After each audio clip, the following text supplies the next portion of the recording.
안녕하세요. 오늘은 마케팅 불변의 법칙이란 책을 가지고 왔어요. 지은이는 알리스, 잭 트라우트 둘이고요. 이 책은 조금 오래된 책이에요. 1993년 책이고, 목차 리더십의 법칙, 영역의 법칙, 기억의 법칙.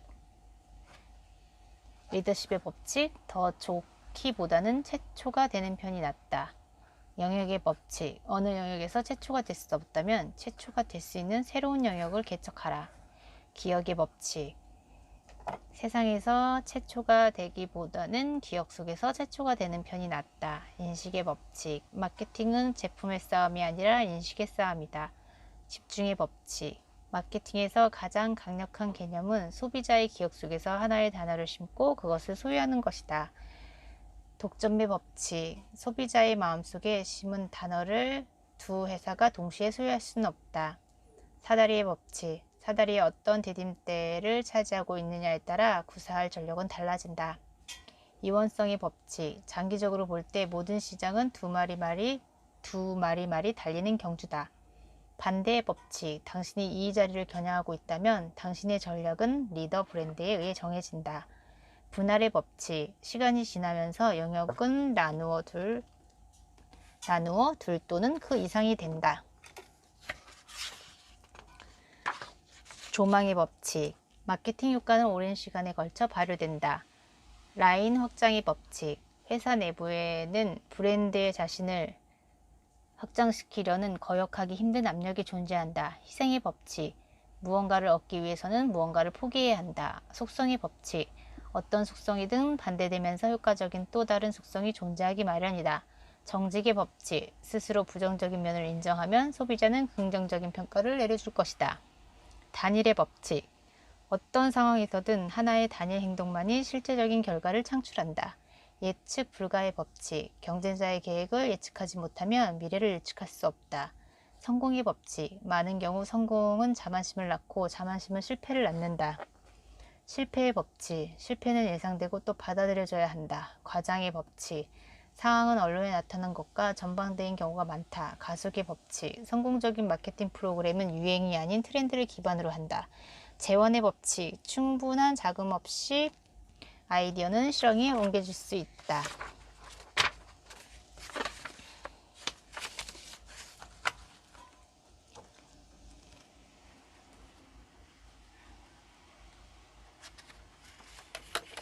표시한 부분이 잘 안 나와서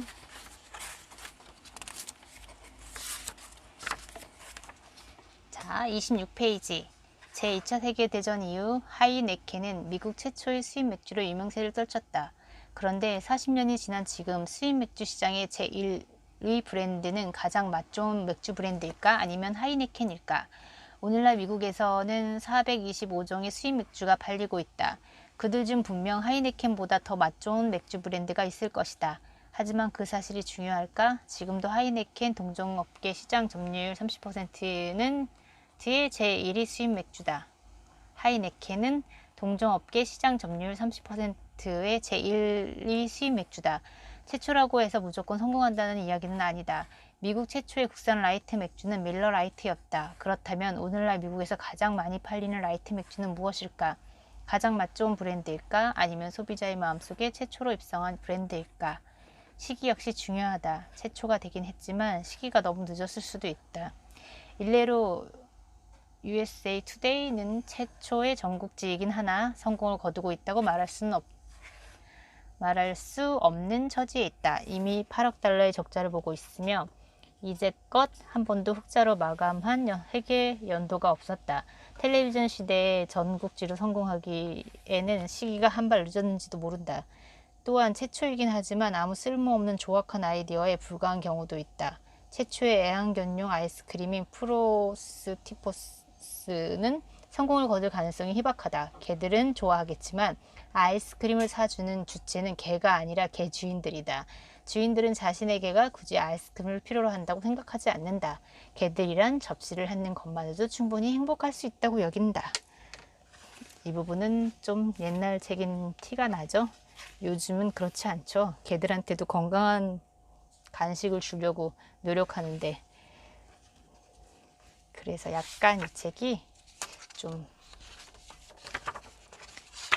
옛날 거라.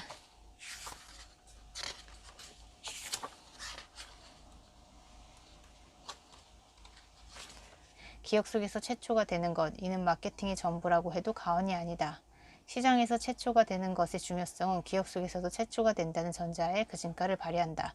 예를 들어보자. 사실 IBM은 메인 프레임 컴퓨터 시장에서 최초가 아니다. 유니백을 먼저 선보인 레밍턴 랜드가 최초다. 그러나 적극적인 마케팅 노력 덕분에 IBM은 소비자의 기억 속에서 최초로 들어가는 데 성공해 컴퓨터 전쟁에서 일찌감치 승리를 잡았다.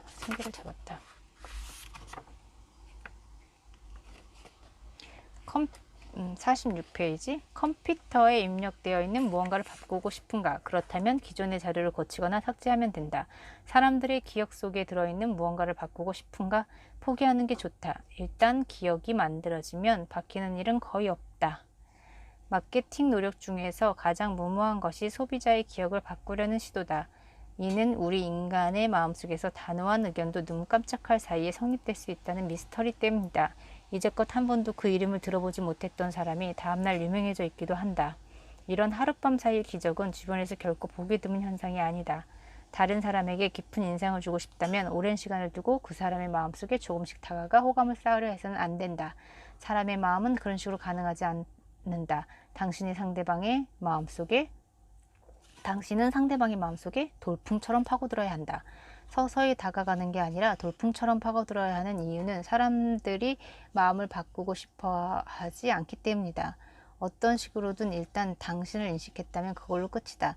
상대방은 당신을 일정 무리의 사람으로 분류해 자신의 기억 속에 시켜버린다. 그 사람의 마음속에서 당신은 다른 사람이 될 수 없다.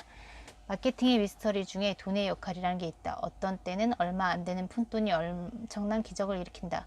그런가 하면 또 어떤 때는 수백만 달러를 쏟아부어도 침몰하는 회사를 구할 수가 없다. 유연한 사고가 가능하다면 적은 돈으로도 큰일을 이뤄낼 수 있다. 애플은 마이크 마쿨라가 투자한 단돈 9만 1천 달러로 컴퓨터를 출시했다. 애플은 소비자의 기억 속에 들어가야 한다는 문제를 그 단순하고 기억하기 좋은 이름으로 해결했다. 당시 애플의 경쟁사들은 한결같이 제품에다 기억하기 어려운 복잡한 이름을 갖다 붙였다.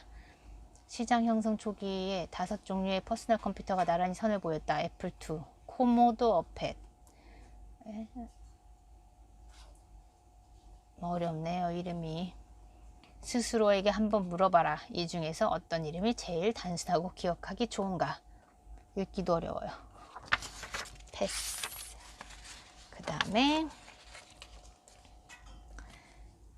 54페이지. 미국 자동차 시장에서 가장 많이 팔리는 일제 수입 자동차는 혼다, 토요타, 닛산이다.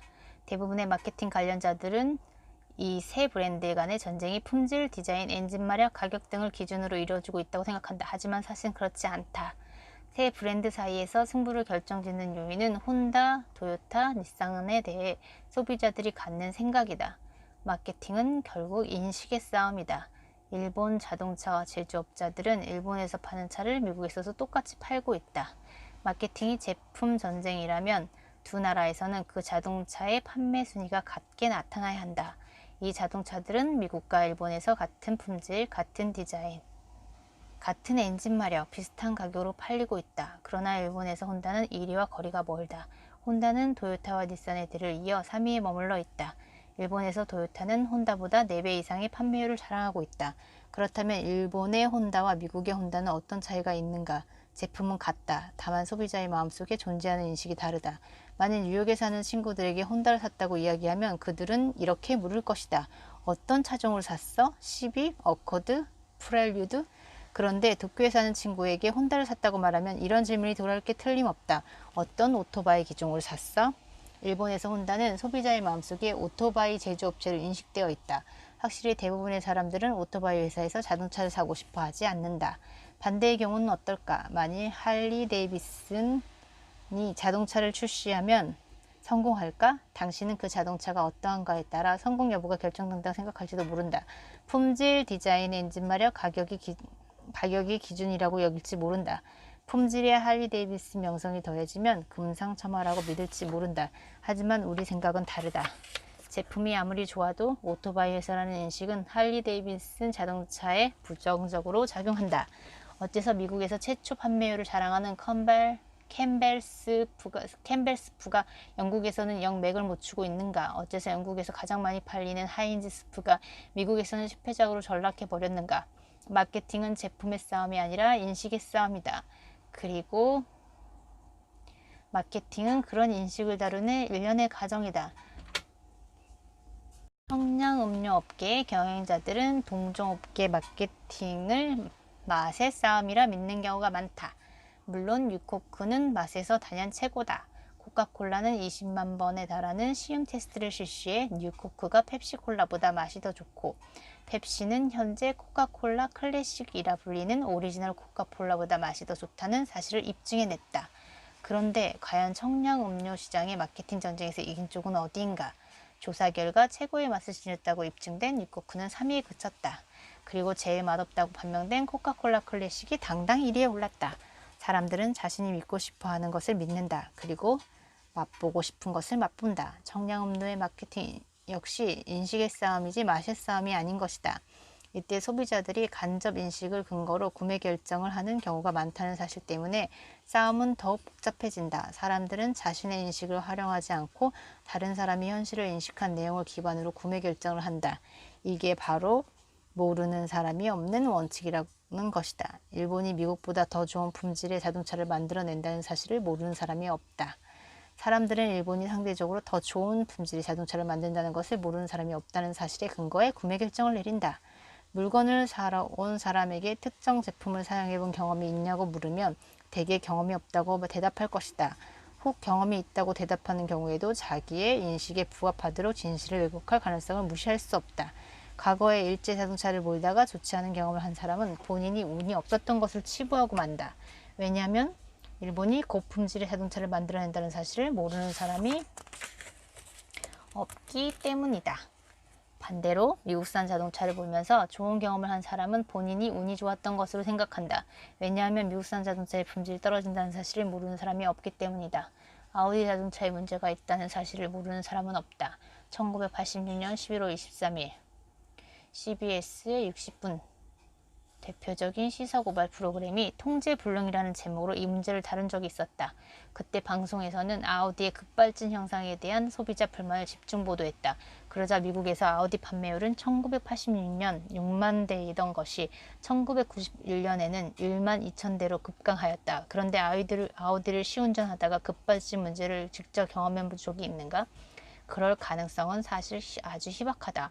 그 이후 많은 자동차 전문가들이 아우디를 시험해 보았지만 그런 문제점이 제한된 경우는 한 건도 없었다. 그럼에도 불구하고 그런 인식은 여전히 남아있다.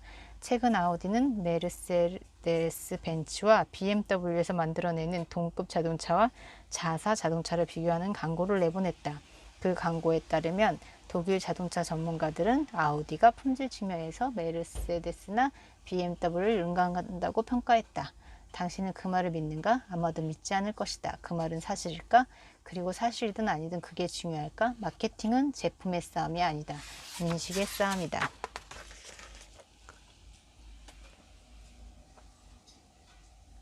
63페이지 우리는 단어 연상 검사를 통해서 리더십이 갖는 효력을 가늠해 볼 수 있다. 제시된 단어가 컴퓨터, 복사기, 초콜릿바, 콜라라면 가장 쉽게 연상되는 단어들은 IBM, 제록스, 허쉬, 코크일 것이다. 이때 기만한 리더는 리더의 자리를 굳히고자 한 발 더 멀리 나간다. 하인즈는 케첩이라는 단어를 소유했다. 그러나 하인즈는 여기서 멈추지 않고 케첩의 다른 가장 중요한 속성을 따라 떼어내 부각시키고자 했다. 서방 세계에서 가장 느리게 나오는 케첩이라는 표현을 통해 하인즈는 진한 농도라는 속성을 선점할 수 있었다. 느리다라는 단어를 소유하고자 한 노력은 하인즈가 50%의 시장 점유율을 유지하는 데 톡톡히 기여했다. 만일 리더가 아니라면 당신의 단어는 범위를 좁혀 초점을 맞춘 것이라야 한다. 그러나 그 단어가 해당 영역에서 이용 가능한 것이면 된다는 사실이 보다 더 중요하다. 영역 밖의 회사들은 그 단어에 대한 통제권을 가질 수 없다. 고로 완벽한 단어를 찾기 위해 언어학의 달인까지 될 필요는 없다. 프레고는 스파게티 시장의 리더 브랜드인 라구에 맞서 싸울 때 하인즈에서 빌려온 아이디어로 시장의 20% 차지했다. 프레고가 소유한 단어는 더 진하다였다. 가장 효과적인 단어는 단순하고 효용지향적인 단어다. 제품 속성이나 시장의 요구가 아무리 복잡다단하다 해도 둘 이상의 단어나 효용보다는 하나의 효용에 초점을 맞추는 것이 효과적이다. 게다가 후광 효과라는 것도 있다. 한 가지 효용에 대한 깊은 인상을 심어주면 잠재 고객들은 여러 가지 다른 효용들도 있을 것이라고 기대하게 된다. 더 진한 스파게티 소스는 품질, 영양 성분, 가치 등을 함축하고 있다. 더 안전한 자동차는 더 나은 디자인과 기술을 함축하고 있다. 68페이지. 다른 사람이 소유한 단어가 좋아 보인다고 자기가 소유한 단어를 내버리는 행위는 마케팅에서 전혀 득이 될 게 없다. 비디오 게임이란 단어를 소유했던 아타리의 경우가 바로 그런 예다. 비디오 게임 비즈니스가 유행처럼 번져갔던 1982년 이 회사는 새롭게 방향 전환을 도모했다. 아타리라는 단어가 컴퓨터를 의미할 수 있기를 바랬던 것이다. 아타리의 CEO인 제임스 모건은 이렇게 의지를 표명했다. 아타리라는 이름이 갖는 강점은 곧 약점이 될 수도 있습니다. 아타리는 비디오 게임과 동일하게 인식되고 있습니다. 아타리는 그런 이미지를 쇄신하고 사업 영역을 일반 소비 재상품까지 확장해야 합니다. 그러나 모건 회장에게는 안 될 일이지만 그가 소유하고자 했던 단어는 애플과 IBM을 포함 이미 다수의 다른 회사들이 소유하고 있던 것이었다. 그런데 정말 어이없는 것은 1986년 시장에 뛰어든 또 다른 회사에서 아타리가 내버린 단어를 대신 취한 일이었다. 그 회사는 다름 아닌 오늘날 수십억 달러에 달하는 비디오 게임 시장의 75%를 차지하고 있는 닌텐도다. 혹시 지금 아타리가 어디 있는지 아는 사람 있는가? 마케팅의 핵심은 초점을 좁히는 것이다. 활동 반경을 줄이면 당신은 더욱 강해질 수 있다. 모든 것을 쫓으려다가는 결코 어느 하나의 대표가 될 수 없다.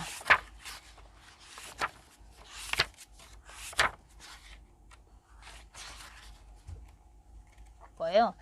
지은이 알리스하고 잭 트라우트가 쓴 책이 이 책 말고 또 있는데 제목이 갑자기 생각이 안 나네요. 그 책도 마케팅 관련인데 그 책을 읽어보신 분들은 이 책을 안 읽으셔도 될 것 같고 그냥 예전에는 뭐 이런 책이 이게 되게 유명한 책이잖아요. 그러니까 한번 읽어보고 싶었어요. 그래서 읽고 이제 새로 나온 그 책을 또 읽어보려고 해요. 제목이 생각이 안 나요. 그러면은 오늘은 여기까지 하고 다음에 다른 책으로 다시 오겠습니다.